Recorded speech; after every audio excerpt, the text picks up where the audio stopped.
ज्या वेळेला राष्ट्रवादी काँग्रेस पक्ष फुटला, अजित पवार आमदारांना घेऊन बाहेर पडले, त्यानंतर मुंबईतल्या वांद्रे इथं झालेल्या सभेत अजित पवार यांनी त्यांच्या मनात जी मळमळ आहे ती सगळी मळमळ बोलून दाखवलेली होती.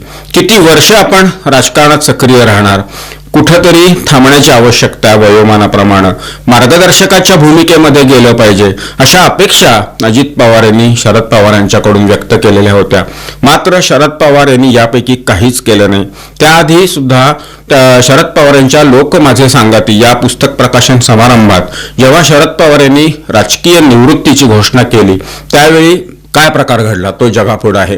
तेव्हा अजित पवार यांनी जाहीररित्या बोलून दाखवलेलं होतं की पवारांच्या डोळ्यापुढे राष्ट्रवादी काँग्रेसचा नवा अध्यक्ष होऊ दे.